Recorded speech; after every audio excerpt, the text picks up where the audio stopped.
Hello అండి. నేను మీ ధనలక్ష్మిని. ఈరోజు మనం ఎన్‌కేవీ వరల్డ్‌లోనండి ఆలు 65 అయితే నేను చూపిస్తున్నాను. ఇది క్రిస్పీగా లోపల సాఫ్ట్‌గా ఎంతో అంటే ఎంతో బాగా వచ్చిందండి. మీరు తప్పకుండా ట్రై చేయాల్సిన రెసిపీ. పిల్లలు ఉన్న వాళ్ళైతే తప్పకుండా ట్రై చేసి ఇవ్వండి. వాళ్ళు చాలా అంటే చాలా ఎంజాయ్ చేస్తారండి. నేనైతే బంగాళదుంపలు 2 తీసుకున్నానండి. ఈ విధంగా పీల్ తీసి ముక్కల్ని క్యూబ్స్‌గా కట్ చేసుకోవాలి. మరీ పెద్దగా కాకుండా మరీ చిన్నగా కాకుండా ఈ విధంగా చూపిస్తున్న విధంగా అయితే కట్ చేసుకోండి. కట్ చేసుకొని పక్కనైతే ఉంచుకోండి అండి. స్టవ్ ఆన్ చేసి మనం వాటర్ అయితే పెట్టుకుందాము. దానిలో కొంచెం ఉప్పు వేసుకునండి. కొంచెం కాగుతున్నాయి అనంగా మనం ఈ బంగాళదుంపలు అయితే దాంట్లో వేసేసుకుందామండి. ఎక్కువ ఉడకాల్సిన అవసరం లేదు. మనకి ఒక ఉడుకు లేదా ఒక 5 మినిట్స్ అండి. ఎక్కువ ఉడికితే మళ్ళీ మనం ఫ్రై చేసినప్పుడు లోపల అనేది మెత్తగా అయిపోతుంది. అందుకని చూసి మీరు కుక్ చేసుకోండి. ఒక 5 మినిట్స్ అయితే సరిపోతుంది. లేదా ఒక పొంగొచ్చి ఒక ఉడికైతే సరిపోతుందండి. తర్వాత ఈ విధంగా బంగాళదుంపల్లో వాటర్ అన్నీ తీసేసి ఈ విధంగా ఒక బౌల్లో అయితే వేసుకోవాలి. తర్వాత ఇవి మొత్తం చల్లారేదాకా ఉండాలండి. తర్వాత మనం అన్నీ కలుపుతాం కదా, లేకపోతే చేయి కాలుతుంది. ఈ విధంగా మనం ఒక 5 మినిట్స్ అనేది పక్కన పెట్టేసుకుంటే దాంట్లో రుచికి సరిపడినంత ఉప్పు, కారము, గరం మసాలా, అల్లం వెల్లుల్లి పేస్టు చూపిస్తున్నవన్నీ తప్పకుండా వేయండి. టేస్ట్ అయితే చాలా బాగుంటుంది. కార్న్‌ఫ్లోర్ అండి ఒక 3 స్పూన్స్. తర్వాత మైదా ఒక 3 స్పూన్స్. కార్న్‌ఫ్లోర్ బదులు మీరు బియ్యం పిండి వేస్తానన్నా వేసుకోవచ్చు. చూస్తున్నారు కదా, ఈ విధంగా మొత్తం అయితే వేసుకోవచ్చు. నేనైతే ఒక స్పూన్ బియ్యం పిండి, కార్న్‌ఫ్లోర్, మైదా ఈ 3 అయితే వేసానండి.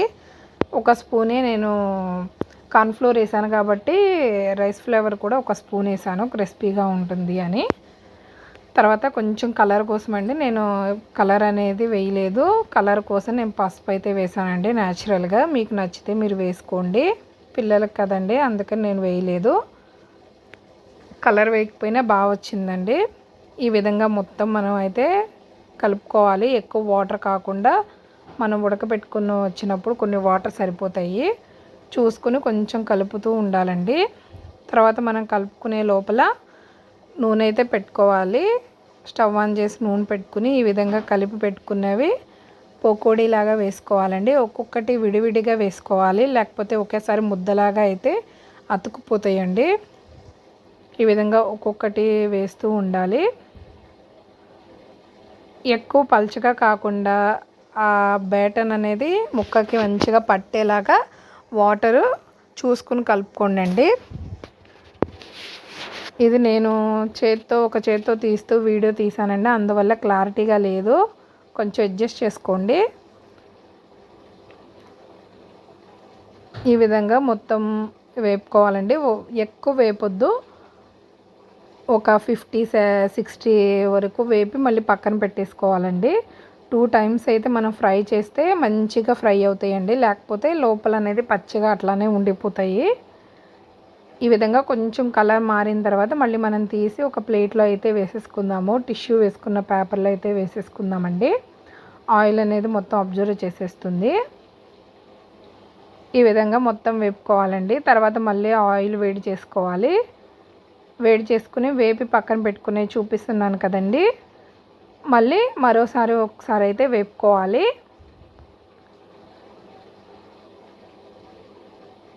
చూస్తున్నారు కదా, మరీ వేడి నూనె కాకుండా కొంచెం గోరువెచ్చగా ఉన్న దాంట్లో వేపుకుంటూ తర్వాత మనం అన్నీ వేసిన తర్వాత హైలో పెట్టుకోవాలండి, లేకపోతే నూనె లాగేస్తాయి.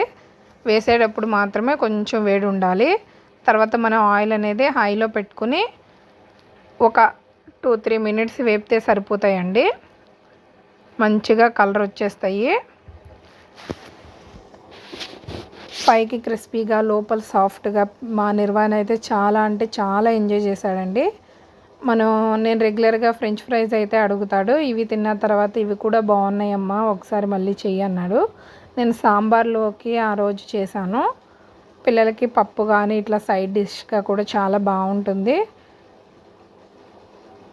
పిల్లలు ఇంట్లో ఉన్నప్పుడు అట్లా మనం ప్రిపేర్ చేసి ఇవ్వడానికి బాగుంటుంది. ఇప్పుడు స్కూల్కి వెళ్ళినప్పుడు లంచ్ బాక్స్ అంటే మనకు కష్టం కదా. ఈ విధంగా ఇంటికాడ ఉన్నప్పుడు మధ్యాహ్నం కానీ ఇట్లా డిన్నర్లోకి కానీ మీరు తప్పకుండా ట్రై చేయండి. ఫైనల్గా అయితే ఈ విధంగా అయితే రెడీ అయినాయండి. చాలా అంటే చాలా బాగున్నాయి. తప్పకుండా ట్రై చేసి ఎలా వచ్చిందనేది కింద కామెంట్ బాక్స్లో అయితే చెప్పండి. మరిన్ని వీడియోస్ కోసం మా ఛానల్ని లైక్ చేయండి, షేర్ చేయండి, సబ్స్క్రైబ్ చేయండి, ఫాలో చేయండి. Please support me. Thank you.